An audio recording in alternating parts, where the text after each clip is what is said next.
در کاخ سلطان محمود سر 2 نبشش، هر نبشش یه گدا نشسته بود، یه گدا متملق چاپلوس.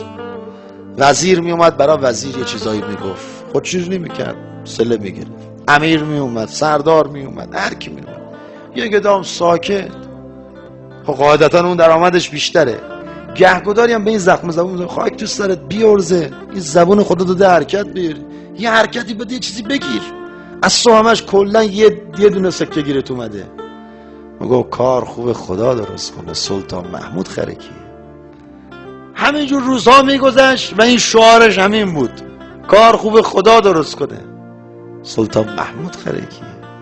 ما چقدر خوب تمرین کنیم کار خوب علی ابن مسترضی درست کنه، فلانی چی کار است، کار خوبه خدا درست کنه. گذشت و گذشت و گذشت، خبر به سلطان محمود رسید.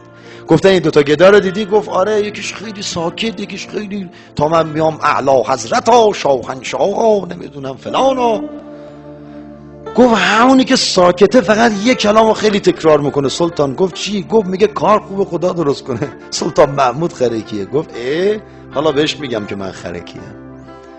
گفت برید یه دونه مرغ بیارید، سر ببرید، تو شکمشو خالی کنید، ادویجات و مخلفات و اینا آماده کنید، یه الماس یا یه مرواریدی که تو خزانش تک بود، از تصرفات هندوستان بود، یعنی با اون میتونستی شما یه ایالت رو بخرید. گفت همونو بذارید تو شکم مرغ، ببرید واسه اون گدایی که خیلی چاپلوسی و ما و وزیر وزرامونو میکنه، اون وضعش خوب بشه تا این بفهمه که ما خرکی میگه کی. آقا آماده کردن، وقتی بردن، غافل از اینکه قبلش وزیر یه بوقلمون برای همون فرستاده، او هم خورده سیر. تا مرغ آوردن بیمیل بود، به روبرویه گفت امروز چقدر کار کردی؟ گفت 3 سکه.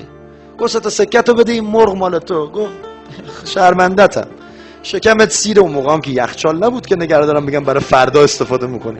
گفت شکمت سیری رو موقع بندازی دور، موقع حالا به من بفروشی جنس بنجل تو نمیخرم. گفت به 1 سکه. گفت نه. گفت جهنم، بیا مجانی مال تو. ورداش لقمه اولو که زد آورد بالا، تا این برق زد یواشک برداشت گذاشت بهش خورد. همینجور که میخورد گفت رفیق، شاید از فردا ما هم دیگر رو ندیدیم، ولی یادت باشه کار خوب خدا درست کنه، سلطان محمود خرکی. غذا رو خورد و فلنگ و بست. این معنای دعای ماه رجبا، فانه غیر منقوص ما اعتید. فلنگ و بست. آقا فردا شد، سلطان اومد دید این گدایی که براش الماس فرستاده هنو نشسته، اون یکی نیست، فلان شده. گفت تو هنو داری گدایی میکنی؟ گفت چیکار کنم سلطان، خرج زن بچه‌مو در میارم. گفت رفیقت کجاه؟ گفت رفیقم نمیدونم، امروز نیومده سر کار. گفت من دیشب برای تو تحفه فرستادم.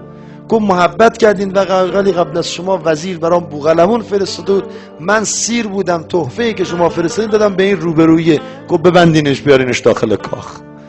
آوردن. گفت ببندین به فلک، یا باید هی تکرار کنی من میگم تو هم بگو کار خوبه خدا درست کنه، سلطان محمود خرکیه. این نمیگفت، میترسید. گفت تا نگی میگم همینجور بزننت. هی بگو. این بدبخت شروع کرد دیگه، سلطان میگفت، گدا میگفت، با هم دیگه کار خوبه خدا درست کنه. وقتی خدا بخواد درست کنه، فانه غیر منقوص ما عد. امام زمان بخواد دستتو بگیره عزیزت میکنه.